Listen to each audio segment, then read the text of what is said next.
अकबर बीरबल की कहानी। ईश्वर अच्छा ही करता है। बीरबल एक ईमानदार तथा धर्मप्रिय व्यक्ति था। वह प्रतिदिन ईश्वर की आराधना बिना नागा किए करता था। इससे उसे नैतिक व मानसिक बल प्राप्त होता था।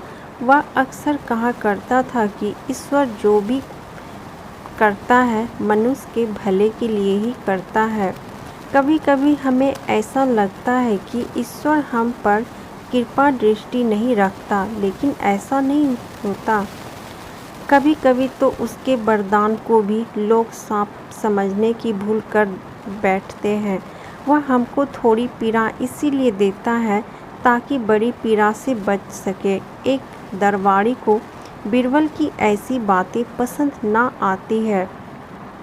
एक दिन वही दरबारी दरबार में बीरबल को संबोधित करता वह बोला, देखो ईश्वर ने मेरे साथ क्या किया। कल शाम को जब मैं जानवरों के लिए चारा काट रहा था तो अचानक मेरी छोटी उंगली कट गई। क्या अब भी तू यही कहोगे कि ईश्वर ने मेरे लिए यह अच्छा नहीं किया है? कुछ देर चुप रहने के बाद बोला बीरबल, मेरा अब भी यही विश्वास है, क्योंकि ईश्वर जो भी करता है मनुष्य के भले के लिए ही करता है। सुनकर वह दरबारी नाराज हो गया कि मेरी तो उंगलियां कट गई और बीरबल को इसमें भी अच्छाई नजर आ रही है। मेरी पीड़ा तो जैसे कुछ भी नहीं हो। कुछ अन्य दरबारियों ने भी उनके सुर में सुर मिलाया। तभी बीच में हस्तक्षेप करते हुए बादशाह अकबर बोले, बीरबल, हम भी अल्लाह पर भरोसा रखते हैं, लेकिन यहाँ तुम्हारी बात से सहमत नहीं है। इस दरबारिया के मामले में ऐसी कोई बात नहीं दिखाई देती जिसके लिए उसकी तारीफ की जाए। बीरबल मुस्कुराता हुआ बोला, ठीक है जापना, समय ही बताएगा। अब 3 महीने बीत चुके थे। वह दरबारी जिसकी उंगली कट गई थी घने जंगल में शिकार खेलने निकला हुआ था। एक हिरण की पीछा करते हुए भटककर आदिवासियों के हाथों जा रहा।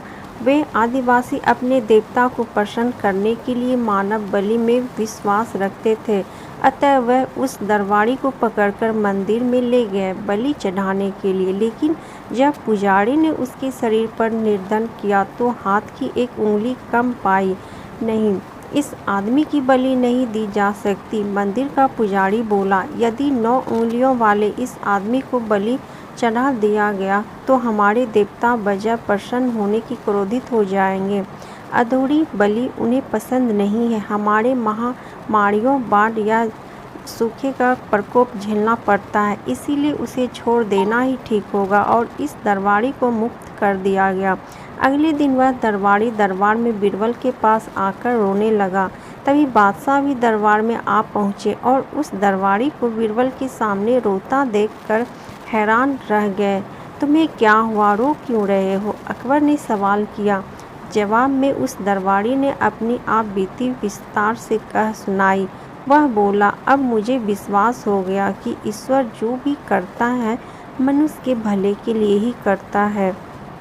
यदि मेरी उंगली ना कटी होती तो निश्चित ही आदिवासी मेरी बलि चढ़ा देते। इसीलिए मैं रो रहा हूँ, लेकिन यह आंसू खुशी के हैं। मैं खुश हूँ क्योंकि मैं जिंदा हूँ। बीरबल के ईश्वर पर विश्वास को संदेह की दृष्टि से देखना मेरी भूल थी। अकबर ने मंद मंद मुस्कुराते हुए दरबारियों की ओर देखा, जो सिर झुकाए चुपचाप खड़े थे। अकबर को गर्व महसूस हो रहा था कि बीरबल जैसा बुद्धिमान उसके दरबारियों में से एक है। तो कैसी लगी दोस्तों आप सबको अकबर बीरबल की कहानी? अगर अच्छी लगी तो वीडियो को लाइक, शेयर, कमेंट और सब्सक्राइब कीजिएगा। ऐसे ही कहानी सुनने के लिए बेल आइकन को प्रेस कर दीजिएगा। मिलती हूँ अगली वीडियो।